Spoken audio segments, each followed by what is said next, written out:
भजनकार इस प्रकार से कहता है ऊपर में, परमेश्वर की व्यवस्था में विश्वास। परमेश्वर का व्यवस्था में विश्वास करना बहुत जरूरी है। परमेश्वर के आज्ञा पर विश्वास करना, उसके वचन पर विश्वास करना बहुत जरूरी है। हालेलुया। इस दुनिया के चीजों को हम खरीद सकते हैं पैसा देकर, लेकिन विश्वास को खरीद नहीं सकते।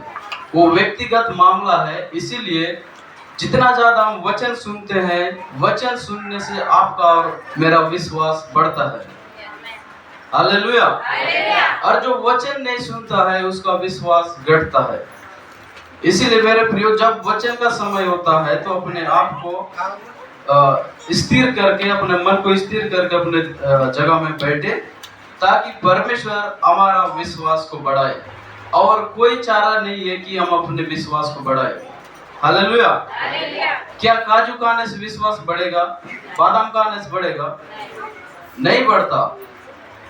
विश्वास बढ़ेगा तब जब आप वचन सुनेंगे। विश्वास सुनने से, और सुनना मसीह के वचन से होता है। हालेलुया। यहाँ एक शब्द आया है लामेद। लामेद इब्रू शब्द है और उसका मतलब होता है परमेश्वर के वचन को पालन करना। उससे हमारा मन स्थिर होता है, हमारा दीर्घ आयु होता है। हालेलुया। मतलब अनंत जीवन। मेरे प्रियो, यहाँ लिखता है, ए यहोवा तेरा वचन आकाश में सदा तक स्थिर रहता है, तेरी सच्चाई पीढ़ी से पीढ़ी तक बनी रहती है। तूने पृथ्वी को स्थिर किया इसलिए वो बनी है। यहाँ लिखता है तेरा वचन, ए यहोवा तेरा वचन आकाश में सदा तक स्थिर रहता है। क्या परमेश्वर का वचन आकाश में है? सुन रहे हैं? परमेश्वर का वचन क्या आकाश में है? प्रश्न। परमेश्वर ने आकाश और पृथ्वी को अपने शब्द के द्वारा बनाया, और शब्द ने उसको वहां पर रोक के रखा है। मतलब वहां पर आकाश में परमेश्वर का शब्द है, वचन है। हालेलुया। परमेश्वर का शब्द ही उसको रोक के रखा है, और वहां से कस से मस इधर ना उधर हो रहा है। यह है परमेश्वर के वचन का महत्व और उसका ताकत। हालेलुया। परमेश्वर का वचन ऐसा जगह पर रुका है जहां पर पकड़ नहीं है। समझ पा रहे हैं? लेकिन मनुष्य के अंदर एक ऐसा हृदय है जहां पर पकड़ है। समझ पा रहे हैं? परमेश्वर का वचन ऐसा जगह पर रुका है जहां पर पकड़ नहीं है, लेकिन मनुष्य के अंदर एक ऐसा हृदय है जहां पर पकड़ है, लेकिन वो पकड़ परमेश्वर का वचन को पकड़ नहीं पा रहा है। इसीलिए उसका विश्वास घटते जा रहा है। यदि वो वचन को पकड़ता तो उसका विश्वास बढ़ते जाता और वह व्यक्ति परमेश्वर के नजर में एक सुंदर व्यक्ति कहलाता। हालेलुया। हमारा विश्वास इसीलिए नहीं बढ़ता क्योंकि हमारा ध्यान वचन की ओर, या फिर वचन सुनने की ओर, वचन पढ़ने की ओर नहीं रहता। चाहे मैं भी हो, चाहे कोई भी क्यों न हो। हालेलुया। मेरे प्रियो, वचन, मैंने पहले भी आपको कहा, वचन सुनने से ही बढ़ता है, वो भी परमेश्वर के वचन से। और उसके लिए कोई उपाय नहीं है। यदि उपाय है तो आप बताइए। यदि मेडिकल स्टोर में मिलता कि विश्वास बढ़ने वाला मेडिसिन है, तो मैं लाके सबको खिला देता ताकि सबका विश्वास बढ़ा रहे। ऐसा होता है क्या? नहीं तो ट्राई करके देखिए मेडिकल स्टोर में जाके, और मेरे लिए भी लाइए। आगे लिखता है, तेरी सच्चाई पीढ़ी से पीढ़ी तक बनी रहती है, तूने पृथ्वी को स्थिर किया इसलिए वो बनी है। यदि परमेश्वर नहीं बनाता तो वह बना नहीं रहता। सीधी बात। आप लोगों ने बड़े बड़े बिल्डिंग्स को देखे। यहाँ पर पटना में तो लगभग 3 से 4 फ्लोर है। बाहरी देश में 300, 400, 500 मंजिल रहता है, और जब लहर आता है तो ऐसे ऐसे हिलता है। वो भी जब भूकंप आ जाता है तो गिर जाता है, लेकिन परमेश्वर ने आकाश और पृथ्वी को ऐसा सेट करके रखा है, चांद सूरज को, वो ऐसा पलटने पर भी वैसा रहेगा, ऐसा पलटने पर भी वैसा रहेगा। हालेलुया। आप वो परमेश्वर की आराधना करते हैं जिसने अपने शब्द के द्वारा ऐसा सुंदर सृष्टि किया है। एक शब्द जब परमेश्वर के मुख से निकलता है तो वो क्या कुछ नहीं करता है। हालेलुया। वो महान परमेश्वर आपसे प्यार करता है। हालेलुया। परमेश्वर महान है। पुराना नियम में एक जगह लिखता है, जब परमेश्वर का शब्द अपने मुख से निकलता है तो उसको पूरा किए बिना वो वापस नहीं आता, मतलब पूरा करके ही वापस होता है। इसीलिए आपके लिए जो शब्द होता है वो आपको पूरा करके ही वापस आएगा। हालेलुया।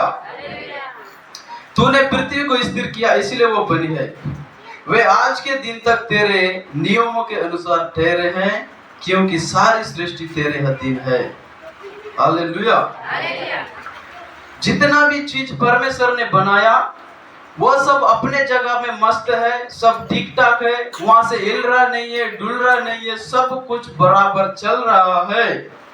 लेकिन मनुष्य ही ऐसा व्यक्ति है जो परमेश्वर के आदेश का पालन नहीं करता। इसलिए मेरे प्रियो, उन चीजों से सीखे जिसको परमेश्वर ने ऐसा स्थिर करके रखा है, वो वहां से हिल रहा नहीं है, कुछ भी नहीं हो रहा है। लेकिन अब मनुष्य जो है उसको भी परमेश्वर ने कहा, तू दाएं ना मुड़ना ना बाएं, सीधा चलना।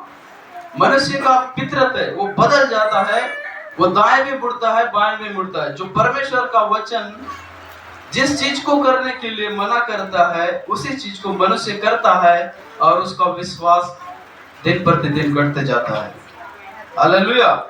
हमारे लापरवाही के कारण हमारा विश्वास बढ़ रहा है। विश्वास व्यक्तिगत है, इस बात को हमेशा याद रखें।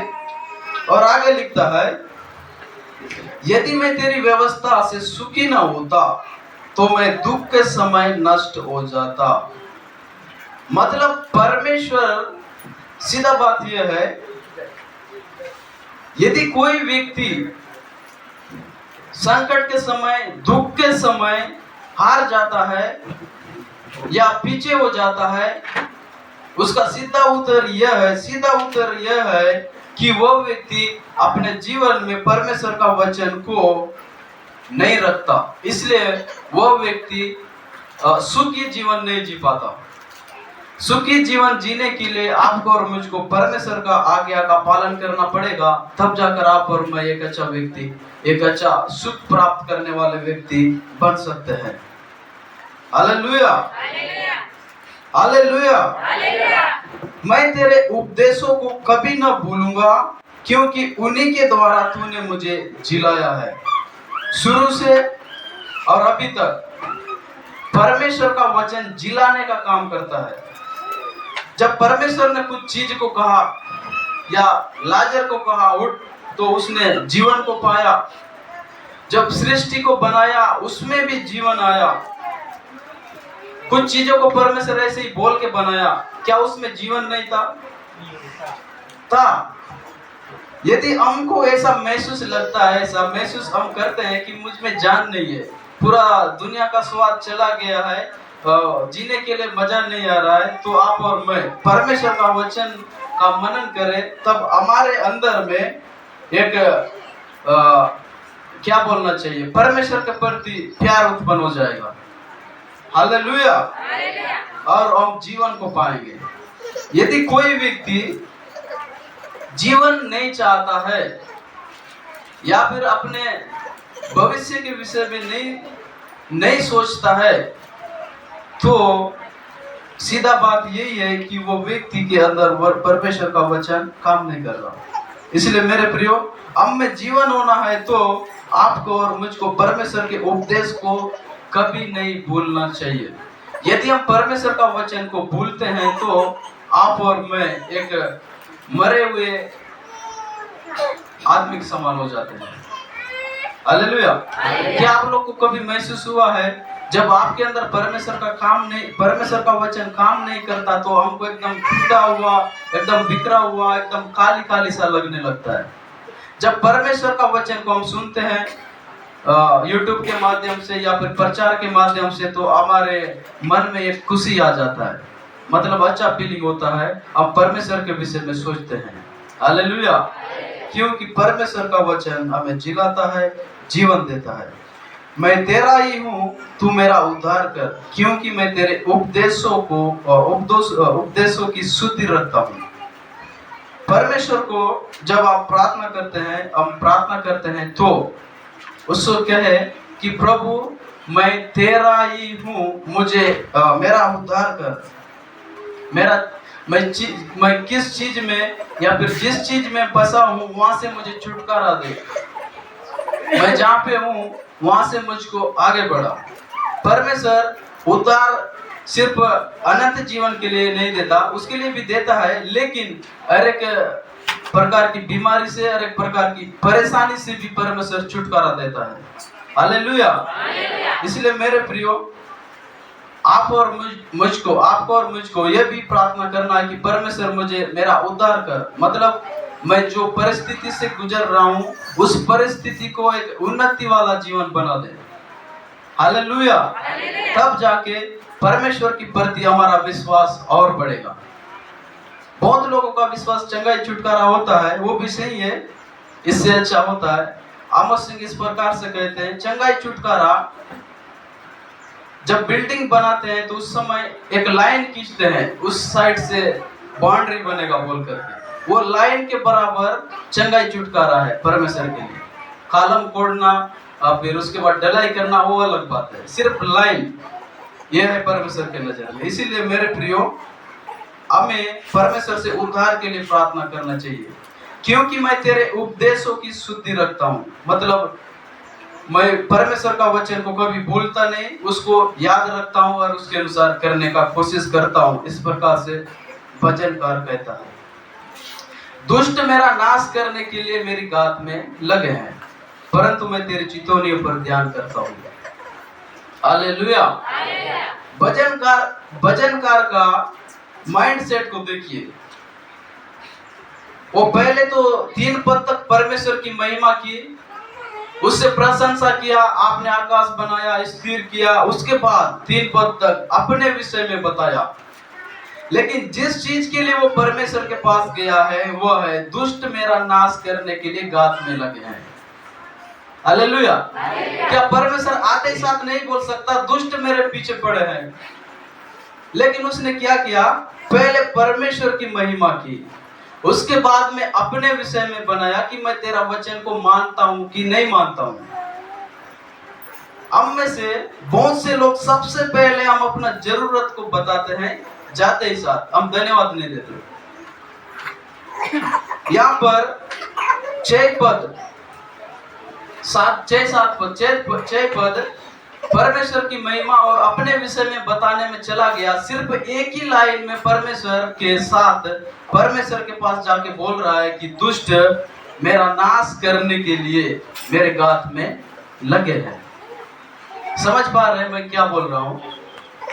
सबसे पहले तो आप और मैं परमेश्वर के पास बैठते हैं तो परमेश्वर को धन्यवाद करें, उसके बाद अपने विषय में बताए, क्या मैं परमेश्वर के दृष्टि में, परमेश्वर के व्यवस्था के अनुसार पक्का हूं कि नहीं। यदि नहीं हूं तो प्रभु मैं इसको क्षमा चाहता हूं, आगे से करूंगा और मैं तेरा हूँ, तेरा ही हूँ। उसके बाद लास्ट में आप यह बोले कि आपका समस्या क्या है, उस बात को रखें। Hallelujah, hallelujah. समझ रहे हैं हमारा प्रार्थना क्या होता है? हम 10 लाइन में परमेश्वर से मांगते हैं और 1-2 लाइन धन्यवाद का होता है। लेकिन भजनकार 6 पद तक उसने अपने और परमेश्वर को धन्यवाद में बिताया और लास्ट में कहता है, दुष्ट मेरा नाश करने के लिए मेरे गात में लगे हैं। हालेलुया। इसलिए मेरे प्रियो, आप और मैं जब परमेश्वर के सामने समय बिताते हैं तो सबसे पहले हम परमेश्वर को धन्यवाद दें।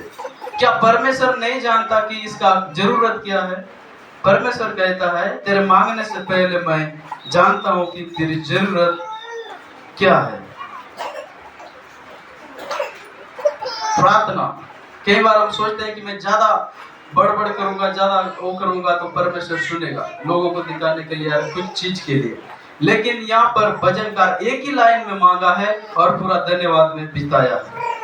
और आगे लिखता है, परंतु मैं तेरी चितौनियों पर ध्यान करता हूँ। जितनी बात पूरी जान पड़ती है उन सबको मैंने अधूरी पाया है, परंतु तेरी आज्ञा का विस्तार बड़ा है। जितना हम सोचते हैं कि परमेश्वर का वचन इतना ही है, पूरी जान पड़ती है, लेकिन भजनकार कहता है तेरी आज्ञा का विस्तार बड़ा है। हम इस सड़क का लंबाई को नाप के समाप्त कर सकते हैं, लेकिन परमेश्वर का वचन का व्याख्या करना समाप्त नहीं होता। हमने कभी नहीं सुना कि कोई व्यक्ति परमेश्वर का वचन को सुन सुनकर थक गया हो। उन लोग को छोड़ के जो सोते हैं, लेकिन जो सच्चे भक्त होते हैं वे परमेश्वर का वचन को सुन सुनकर वे अधिक उत्साही और अपने जीवन में उन्नति का कारण बनते हुए और भी उसके खोज में लग जाते हैं। हालेलुया। मेरे प्रियो, यदि आप और मैं परमेश्वर का वचन का पालन करते हैं तो हमारे मन में स्थिरता उत्पन्न होगा और हम दीर्घ आयु प्राप्त कर सकते हैं, मतलब अनंत जीवन। इस वचन के द्वारा परमेश्वर हम सभी को बहुत आशीष दे। आगे का समय रिकू भाई को देता हूं।